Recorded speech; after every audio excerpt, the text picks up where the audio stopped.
So the Coalition has released their first weekly What's Up update after the worldwide launch of Gears 5. There's a whole lot of information here about the launch of the game, some of the problems it had, as well as what their plans are for the future and post-launch content support, and I wanted to talk about that.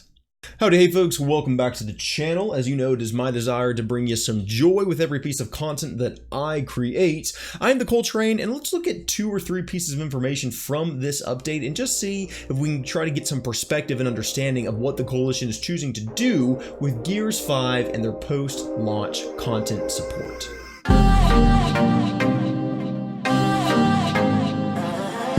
Alrighty, so I'm not going to go through everything in this blog post. There's quite a lot of stuff here, but there are a few things I want to touch on. The first would be some bug squashing they're doing. So if you played in the early release weekend, you probably experienced some campaign issues from a progression, collectible, and achievement standpoint. They say here that they started an update to fix this and catch progression up as of the evening of September the 11th, but they say here it could take up to 24 hours to fully complete. So right about now when I'm recording this video, it should probably be wrapping up. So I would imagine from the time you see this and log back into the game, everything from a campaign standpoint will be caught up. Moving on, they say here that so far they've resolved all versus and escape progression issues. So things like the tour progress, XP, character XP, skill cards, but that horde progression is turning out to be a little bit more complicated, and they're going to give us a future update when they're going to roll out a catch-up fix to get that caught up, so your horde stuff won't be there quite yet.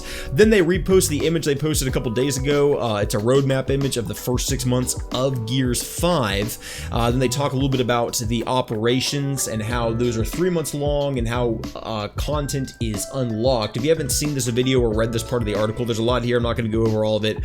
Go check it out. But the big thing I really want to touch on, which has been causing a lot of just community fire over the last couple days since the game launched, and that is the cosmetics and the character skins that we have available to us across the different modes, specifically Versus and Horde. So a lot of people are not fan of the fact that, at least in Horde mode, you cannot use the skin that you want to use, that each character is attached to a class. Unlike Gears of War 4, where you just pick the class you want to play and then pick whatever avatar you wanted to use, you can't do that.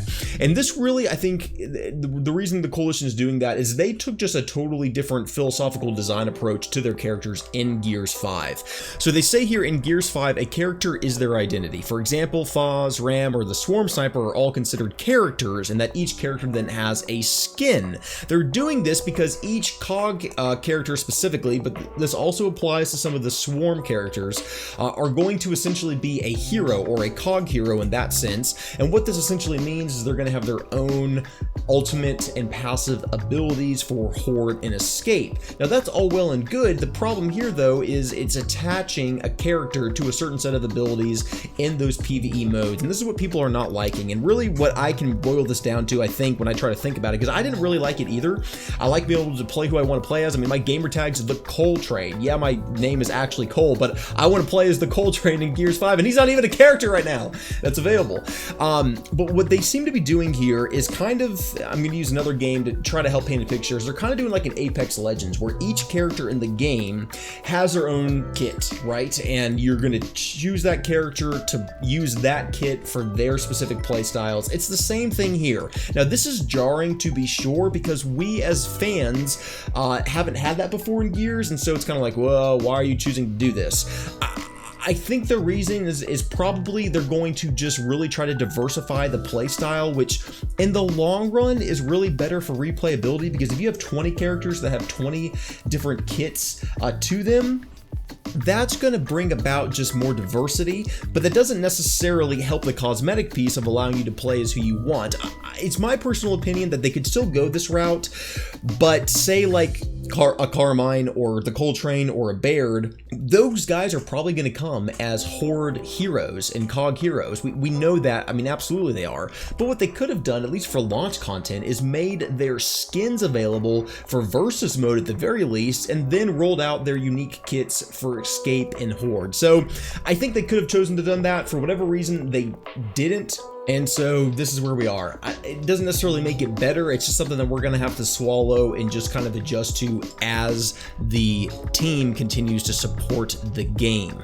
I just wanted to offer my 2 cents about that because I know it's been causing a lot of people frustration. I don't think what I have to say here is necessarily going to fix anything, but just hopefully maybe you can have some perspective. Okay, what's the bigger picture the Coalition's trying to do here with their game? Where are they wanting to take the franchise from a multiplayer experience standpoint?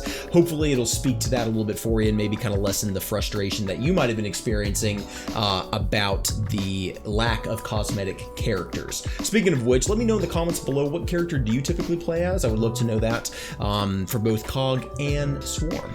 And then the last thing I wanted to touch base on is the week 1 feedback here. They talk a little bit about everyone's kind of all up in arms about why is there no ranked execution. Well, they state here that the reason they didn't add it in Gears of War 5 is because the ranked population was quite low in Gears of War 4. But this is kind of cool to see because they kind of pivoted on a dime here and added execution as a ranked playlist because people were asking for it. Now, they will say population is going to determine if it stays or not. So if you enjoy it, get in there and play it and keep the population high.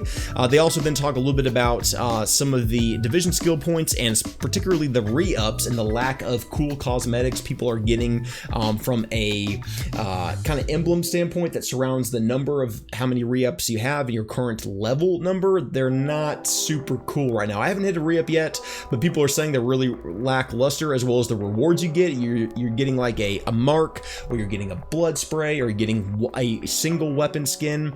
People aren't necessarily jazzed up about that. I mean, I get it. I have no idea how many re-ups in total the game's going to offer, so they're probably trying to spread rewards throughout the dozens and dozens of re-ups people can get, but that doesn't necessarily make it better either, and I get that, but I wanted to bring that up and try to also just give some perspective. Is they're probably just trying to give rewards over the long haul.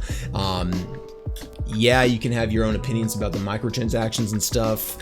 I know a lot of people aren't super fond about that, but it is what it is, and this is where we're at. But this is pretty much all I wanted to address in this week's What's Up. My plan each week, if there's something interesting that I have a thought or two on, I'll make a video about it. I don't know if I'm going to do this every week, but just wanted to give my own commentary about it. Let me know in the comments below what you thought about this information. Also, I would invite you to come talk with me about it on Twitter or on stream. My links to both will be below. My Instagram will be down there as well as the link to our podcast. Would love to invite you to come listen to us. We talk about anything in gaming, the Fair and Balanced Play podcast. But with that, if you enjoyed the video, I would ask you to consider a like and a subscription if you want to see more content from me. That helps me immensely, but I appreciate your viewership nonetheless. Thanks so much for watching. Choose joy in your life, and I'll see you in the next video.